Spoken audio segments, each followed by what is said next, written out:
Okay, so question number 8. How do you calculate KSP from molar solubility? Okay, so first, let's define molar solubility. So this is the number of moles of solute that can be dissolved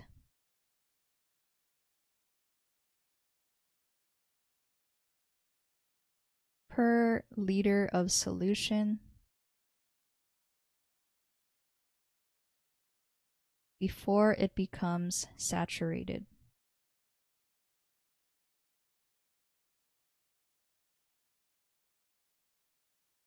So when you have a solution that has a lot of moles of the solute, so more than its molar solubility, that means a solid starts to form and you start to see this precipitate. The precipitate is denoted as PPT, so I'll just put PPT in brackets. Okay, so to calculate KSP from molar solubility, it's just easier if I just show an example. Okay, so let's say we needed to calculate the solubility of the following reaction. So we have aluminum oxide, that's a solid.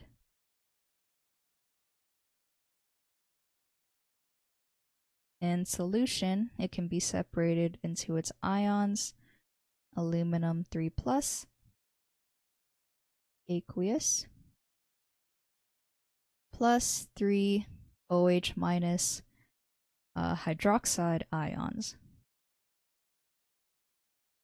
Okay, so everything is balanced, and now I'm going to construct an ice table. So initial, the change, and equilibrium.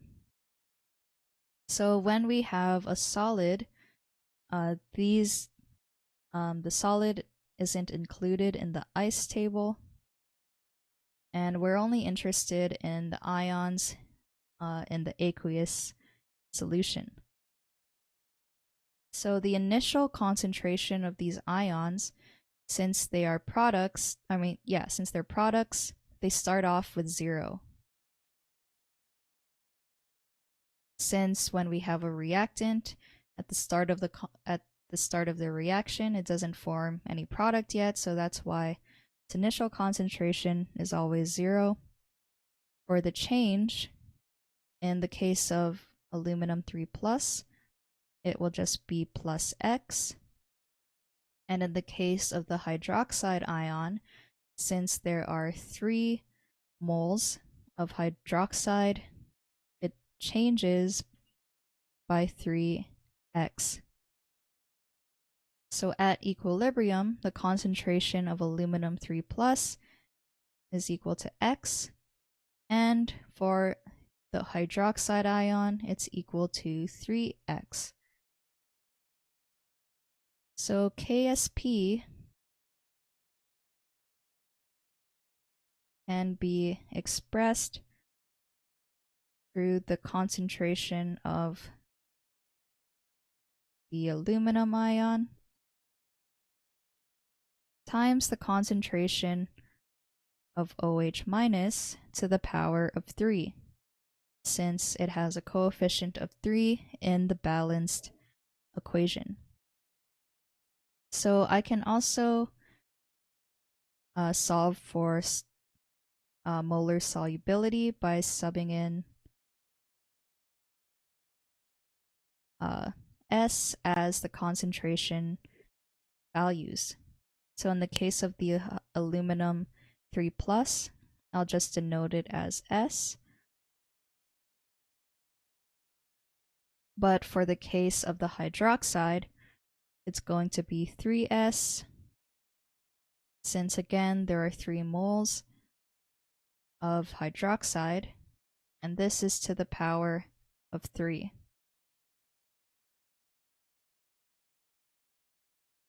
Okay, so now that we have this expression, if our molar solubility is given, then we can just solve for KSP.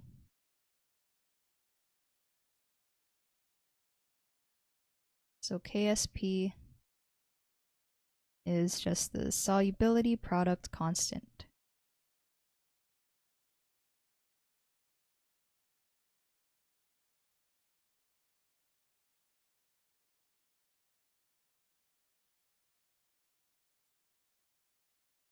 Okay, so let's see what the junior tutor said.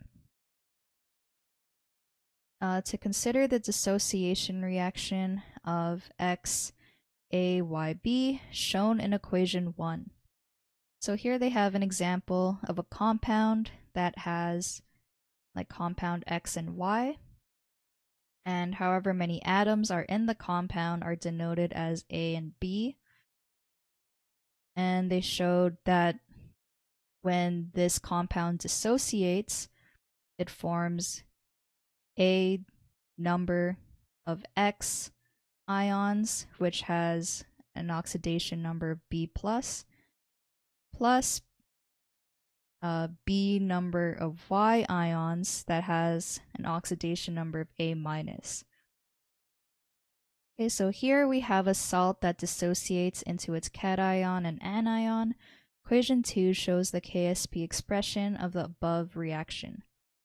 Okay, so then they show how KSP is equal to the concentration of the ions multiplied together, and then they're to the power of their coefficients. So the molar solubility is related to the concentration of the ions. For example, the molar solubility is related to the concentration of X, B plus, seen in equation 3. Okay, so they showed it here. In equation 3, A is the stoichiometric coefficient of the ion, and S is the molar solubility of the ion. We can also apply equation 3 to Ya minus, so to get the KSP of the salt, we substitute this molar solubility expressions into equation 2. The result is in equation 4. Yep, so they showed how the coefficient is shown inside the brackets, and it's also raised to the power of that same coefficient value as well. So this can be related to our example, where for the hydroxide ion, we had 3s, also to the power of 3. So this solution is correct.